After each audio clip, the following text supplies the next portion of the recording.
Hi everyone, it's Neve here and welcome to the Scrap FX YouTube channel.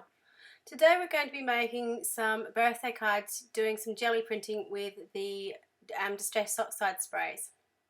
So to start this process off, I've got the transparency from Scrap FX, which is all birthday frames. And when I saw the squares, I thought, you know, they'd make great card fronts. So I had these two alcohol prints that have been sort of sitting around not doing anything. And I decided that I was going to combine the transparencies with the alcohol ink. So I've got that cool background in the background and the transparency over the top with the saying. The machine that you saw me pull out before is called a Xyron machine. So it puts a sticky backing over the entire surface, and I find particularly for the transparencies that works really well instead of using wet glue, because it's sticky all over it, it sort of blends into the background, you don't really see it. And you can see there, it sits really beautifully onto the alcohol inks. You get those gorgeous colours in the background, and it just makes a real focal point. So I'm just trimming out the pieces with a tiny little border around each side. I don't trust myself with a guillotine or cutters. I tend to always go crooked when I do those. I'm got fairly good, I can judge it well with my eye and a craft knife, so I tend to resort to using a craft knife when I'm doing these sorts of things. I do apologise for the glare. It's really hard working with transparencies and the alcohol inks because you get a lot of glare off the lights. So once I'd cut all these out, I decided that I needed to do some sort of background to it. So I'm working with my small gel plate. I think this is 6 by 4, bit smaller than that. It works in the front of a card front anyway. I'm just spraying some of the distress sprays over the top onto some regular card, using the lids. My distress sprays are a little bit leaky because I don't necessarily look after them as well as I should do, so you can see me sort of shaking it out and pressing it on. So it gives you this cool background, sort of splodgy, and you get your ghost print again with the second print. So this is a technique I saw, I think, Denise Lush do. Check her YouTube video out. But it was really, I really loved doing it. I have been struggling a little bit with the distress sprays, I have to say. Haven't found the way that works best for me with them. But I really love this technique. When you spray onto the stencil and first do your first print, it's fairly blodgy, splodgy, not blodgy, because there is so much ink sitting there, and because it is quite liquid, you'll see when I pull this off, it's sort of like just mashed into the surface. However, the second and third prints off the stencils themselves give you a really cool effect over the top. So the stencils I'm using are just Tim Holtz stencils. No really rhyme or reason why I'm choosing the ones I'm choosing, just to get some sort of patterns and adding some colour in the background. I'm staying with the blues, greens and purple because those are the main colours in the alcohol inks on the surface. I'm also using some of these small offcuts because I've got some smaller pieces that I was going to use in the end too. So it's just adding up those layers and building them up until you're happy with them. You could keep going with this, and you could certainly do the same technique with paints, but this was just something really quick and easy, and it was sitting next to me that I could do. And because of the distress oxides being quite soft in nature, they worked really well with the background. They sort of blended in, and you can see here with the stronger colour sitting over the top with those stencils works really well. The distress oxide sprays are a funny mix of pigment ink and dye ink, so they do start out quite bright, but they do fade down. They do get a sort of chalky finish over the end.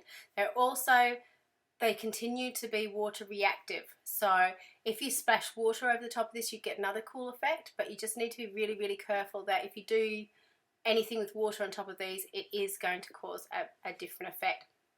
So I chose these 6 as my card fronts. I did do a few extra prints as I was going along. You will have noticed I was also working on a big piece of paper because the distress sprays do tend to have a little bit of overspray. So I can use that again in the future, or I can, you know, sometimes I work straight onto my glass mat and then sort of mop the colour up with different bits and pieces of papers I've got around. This time I just chose to do it straight onto a piece of paper just to help with the cleaning process. As I was doing this, while I really loved them on the background, I decided they needed just that little bit of black border around them. So again, I've just run them through the Xyro machine just to put the stickers on the back. You don't need that. You could just use some double-sided tape or some glue. I just happen to have it there, and I find it really easy to stick everything down. So I'm again just using my ruler and my craft knives to cut out my pieces, just so that they've got a little bit of a border on them. I tend to, it's the same thing I do at school actually, with the slices we've got at school. Just sort of leave about a few millimeters around, so you've got just a thin border, but it's just enough to pop it out from the background. I was also playing around with the idea of having some foam tape under here just to pop them out from the background, and I think that would have given a really fun effect to the page too, but in the end I decided to keep it quite flat. With the backgrounds that you can see, or the cards you can see, you will have noticed while I was doing them, the insides do have the odd splodge of colour where it accidentally went on. I'm not sure what to do about that. I was considering cutting off the card front or tearing out the gel printed piece, but I actually really loved how some of the stencil went out of the main piece of colour, like on this one. Just had a really interesting effect to them. So I decided in the end that I would leave the little splotches on the inside as a bit of a reminder that this is a handmade card. And once I've decided that, I decided, well, why not just go for broke? So I got the gold ink out, and I decided to spritz some gold ink on. I've just thinned it out slightly with a little bit of isopropyl alcohol, just to make it run a little bit further. That didn't work all that successfully, I have to say. It kind of made it a little bit cloggy. I don't know why, but it worked. And my technique for splodges is to use a fan brush and just sort of gently tap it. There's lots of different tools out there to make splodges. Everyone's got their own little secret to it. I like using the fan brush. I find I get big ones and little ones, and it's quite random, so I can get some really cool effects. Again, you can see in the background of my glass mat, that's getting covered. The pens behind me are getting covered, but it means that all my things are well loved and well used, so it doesn't really bother me too much in the end. So again, I do, when I've got ink like that around, clean it up.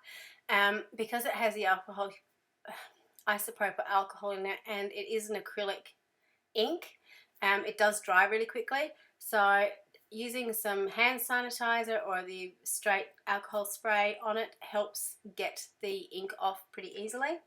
So these are the final card fronts, and you can see they're really interesting, kind of galaxy type backgrounds, and I'm just drying off the bigger splodges of ink just so that they're not going to stay too wet for too long.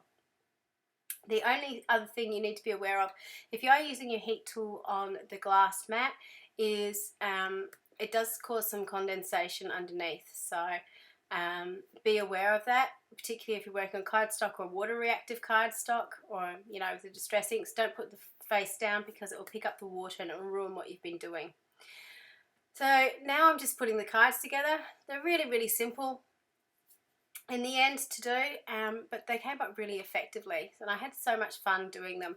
And certainly gel printing the backgrounds is something I will do in future, because it gave me a little bit more control over the sprays than I've had when I've just sprayed them onto the page, which I really liked.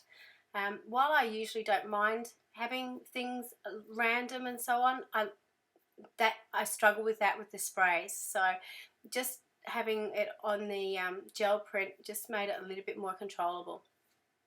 So while I was doing all this, I had a few extra pages or pieces of background left over, and I had some other bits and pieces in my stash.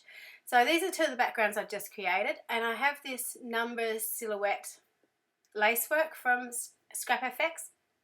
So I'm just dotting on some of the Connect glue to glue it down.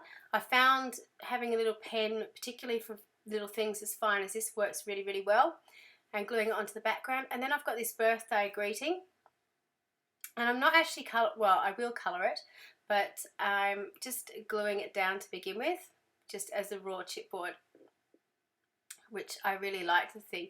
But I just need to pop out from the background a little bit, and because I had the gold ink in the background, I decided to put some gold wax over the top. So I'm using my Inca gold wax. This is another little silhouette which don't waste time. So it's all about, you know, using your time well, and I thought it worked well with the celebrate quote. So I'm just gluing that down. So they're both the same technique, but just with the different words on it. And again, I really love that contrast of that really soft background, the black and the gold. Just really sort of stands out from the background. So the same with this piece, going in with the gold. Probably best to do what I'm doing now and wax it up first before you glue it onto your page, just in case you get some in the background, before you glue it down. And again, using the connect glue just to glue it down, and you can see how easy it is with that little pen tip to glue it down.